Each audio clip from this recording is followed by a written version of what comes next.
He's a lightning rod in the MAGA GOP, formerly known as your father's Republican Party, when he advances his heinous vision and horrendous hopes for a future American Reich. Like many of his forefathers from the Vaterland, Stephen Miller is cold, calculating, and totally bloodless. For the purpose of bringing in as many illegal aliens as possible, and every innocent American in their minds who was raped and murdered as a result is acceptable collateral damage. But in this fantastic meltdown moment we're about to show you from Stephen Miller's recent election overreaction over on Fox, well, you'll see he's more hissy than hessy. Well, that refers to his deputy Führer counterpart, Rudolf Hess, who helped his idol write Mein Kampf. Well, anyway, before we show you that, let's look at some past moments of Stephen's most revealing interviews. Joining us now is the White House Senior Policy Advisor, Stephen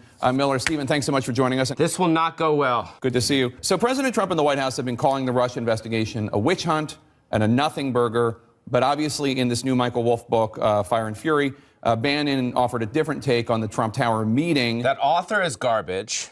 The book is garbage. But my forehead, that's not garbage.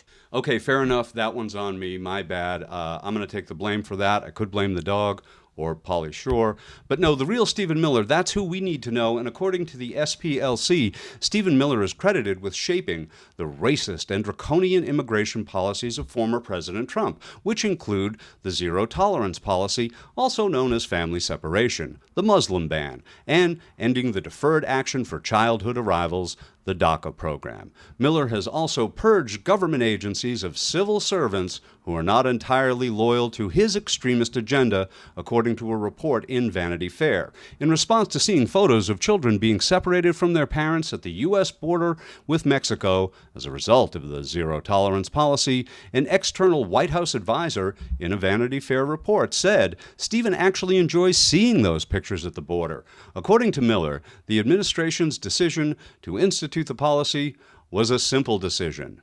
Well, now that we're up to speed on the pedigree of Santa Monica High's least favorite alumni, let's do this right. Here's the best of the worst of the real Stephen Miller. But stick around, because his worst gets even better in the final clip we'll run from just this weekend. But first, here's a preview. I'm asking you as the White House senior hold on a second. I'm asking you as the White House senior policy advisor. The president made a statement saying he was the victim of voter fraud, people being bused from Massachusetts and New Hampshire. The president was. Do you have any evidence? If this is an issue that interests you, then we can talk about it more. This is an ideological disagreement between those who believe we should have borders and should have controls, and those who believe there should be no borders and no controls. This is a judicial usurpation of power.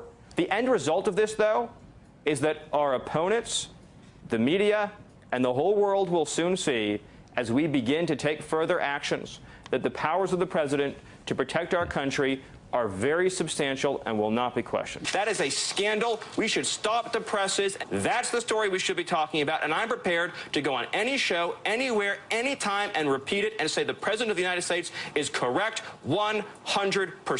I think I've wasted enough of my viewers' time. Thank you, Stephen. As Republicans, lawmakers call for Attorney General Jeff Sessions to resign in a major reversal. Well, as if the bar weren't low enough, an apoplectic Stephen Miller appeared on Fox this weekend to lose his mind, blindly rage against the Democrats, whine about the new twist in the election, and debut his spot-on Seinfeld impersonation. They held a primary.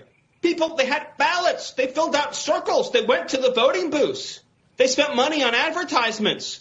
And as President Trump said, the Republican Party spent tens of millions of dollars running against Joe Biden.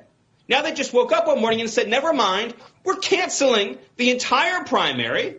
We're getting rid of our candidate, and we're pretending the election has never even happened, and we're going to let donors handpick a new nominee. You know, he sounds like he's hectoring the woman at the dry cleaners because his white hood wasn't starched just the way he usually likes it. Well, the victimization mantra will continue because the realities of elections, or paying for crimes you committed, or being accountable for how you do your filthy business, well, that reality can be so unfair, as the spoiled schoolgirls at Santa Monica High used to say. And as you can see, these guys are clearly afraid and kind of wigged out.